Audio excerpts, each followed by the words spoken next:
ଧନର ଅହଙ୍କାର ନ ହେଉ, ଉଚିତ ଜାଗାରେ ଦାନ ଦିଅନ୍ତୁ। ଦାନ ଦେବା ବୀଜ ଅଟେ, ତାକୁ ମାଟିରେ ପୋତିଲେ ଫସଲ ମିଳେ। ଆପଣଙ୍କ ଦ୍ୱାରା ପ୍ରଦତ୍ତ ଦାନ ଅନେକ ଗୁଣ ବର୍ଦ୍ଧିତ ହୋଇ ଆପଣଙ୍କ ପାଖକୁ ଠିକ୍ ସମୟରେ ଫେରି ଆସିଥାଏ। ଅଭିମାନୀକୁ ପଇସା ଦେଲେ ଆହୁରି ଅଭିମାନୀ ହୁଏ। ଗୁଣ୍ଡାକୁ ଦେଲେ ସେ ଗୁଣ୍ଡାଗିରି କରିଥାଏ, କିନ୍ତୁ ଏକ ଆନନ୍ଦିତ ମଣିଷକୁ ଦେଲେ ସେ ସମସ୍ତଙ୍କ ଆନନ୍ଦକୁ ବଢ଼ାଇବାକୁ ସହଯୋଗ କରେ। କରଜ, କର୍ତ୍ତବ୍ୟ ଓ ବିବଶତାରେ ପଡ଼ି ଦାନ କରନ୍ତୁ ନାହିଁ। ବୁଝିବା ଶକ୍ତି ଓ ଖୁସିର ସହିତ ଦାନ କରନ୍ତୁ। ସ୍ୱାସ୍ଥ୍ୟ ଓ ଆନନ୍ଦ ପ୍ରାପ୍ତି ପାଇଁ ଧନର ଉପଯୋଗ ହେଉ। ପ୍ରଥମେ ଲୋକେ ପଇସା ରୋଜଗାର କରିବା ପାଇଁ ନିଜର ସ୍ୱାସ୍ଥ୍ୟ ଖରାପ କରନ୍ତି ଓ ପୁଣି ସ୍ୱାସ୍ଥ୍ୟକୁ ଫେରି ପାଇବା ପାଇଁ ଅର୍ଥ ଶ୍ରାଦ୍ଧ କରନ୍ତି। ପ୍ରଥମେ ରାତି ଦିନ କାମ କରନ୍ତି, ଶରୀରକୁ କଷ୍ଟ ଦିଅନ୍ତି। ଧନ ଉପାର୍ଜନ ପାଇଁ ସେମାନଙ୍କର ସ୍ୱାସ୍ଥ୍ୟ ଖରାପ ରହୁଥାଏ। ପରେ ଡାକ୍ତରଖାନାକୁ ଯାଇ ସେଇ ପଇସାକୁ ସାରନ୍ତି। ଯେ ଚାଉଳ, ଗହମ ଆଦି ଶସ୍ୟକୁ ଗୁଣ୍ଡ କରି ଅଟା କଲେ ଏହାର ଗୁଣ 10 ଗୁଣ ହୁଏ। ଗୁଣ୍ଡ ଖାଦ୍ୟଠାରୁ 10 ଗୁଣ ପୁଷ୍ଟିକର ହେଉଛି ଦୁଧ।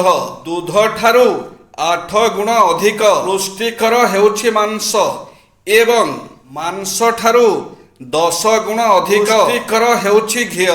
ସମାଜରେ ବାସ କରି ସମସ୍ତଙ୍କ ସହିତ ମିତ୍ରତା କରିବାକୁ ହୁଏ ଯେ ସତ୍ ପ୍ରକୃତିର ହେବେ, ବା ଅଧିକାଂଶ ମିତ୍ର ଯେ ଅସତ୍ ହୋଇଥିବେ ଏହା ଭାବିବା ମଧ୍ୟ ଅନୁଚିତ।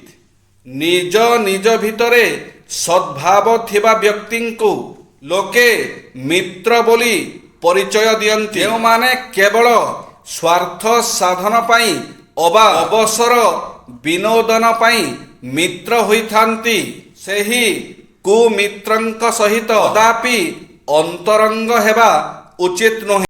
ମଣିଷର ଆତ୍ମା ତାର ଜୀବଦ୍ଦଶାରେ ଜନ୍ମ ଓ ମୃତ୍ୟୁ ମଧ୍ୟରେ କରିଥିବା କର୍ମର ଶୁଭ ଓ ଅଶୁଭ ଫଳ ସହିତ ଦେହ ତ୍ୟାଗ କରେ। ଅଶୁଭ ଫଳ ଯୋଗୁଁ ସେ ହିଁ ନର୍କ ଭୋଗ କରେ ଏବଂ ଫଳ ଦ୍ୱାରା ସେ ହିଁ ପରମଗତି ଅର୍ଥାତ୍ ମୋକ୍ଷ ଲାଭ କରେ। ଯେ ଦରିଦ୍ର ହୋଇଥିଲେ ମଧ୍ୟ ଯେ ଯଥାଶକ୍ତି ଦାନ କରନ୍ତି, ତାଙ୍କ ମନରେ ଦାରିଦ୍ର୍ୟ ମନୋଭାବ ରହେ ନାହିଁ। ଦୁଃଖ କଷ୍ଟରେ ଯେ ଉତ୍ତେଜିତ ନ ହୋଇ ଭାଙ୍ଗି ନ ପଡ଼ି ଧୈର୍ଯ୍ୟର ସହିତ ପରିସ୍ଥିତିର ମୁକାବିଲା କରନ୍ତି, ଦୁଃଖ ଅନୁଭବ କରନ୍ତି ନାହିଁ। ଯଥୋଚିତ ଜ୍ଞାନ ନଥିଲେ ମଧ୍ୟ ଯେ ନିଜର ବୁଦ୍ଧିରେ କର୍ମ କରନ୍ତି, ଜ୍ଞାନର ଅଭାବ ବୋଧ କରିପାରନ୍ତି ନାହିଁ।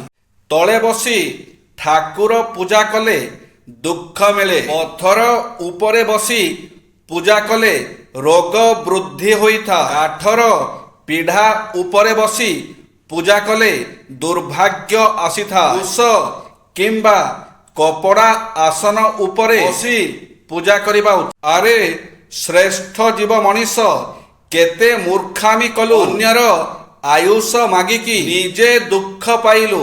ଯେ ପୁଅମାନେ ପଇସା ଅନୁସାରେ ସୁନ୍ଦର ଦେଖାଯାଆନ୍ତି କିପରି? ମାସକୁ 10,000 ଯିଏ କମାଏ ଅସୁନ୍ଦର ପିଲାଟା। 10ରୁ 25,000 ଯିଏ କମାଏ ଚଳିବ, ଆଉ 25ରୁ 50,000 ଯିଏ କମାଏ ଠିକ୍ ଅଛି। 50,000ରୁ 1 ଲକ୍ଷ ପର୍ଯ୍ୟନ୍ତ ଯିଏ କମାଏ ପିଲାଟା ଆମର ବହୁତ ସୁନ୍ଦର।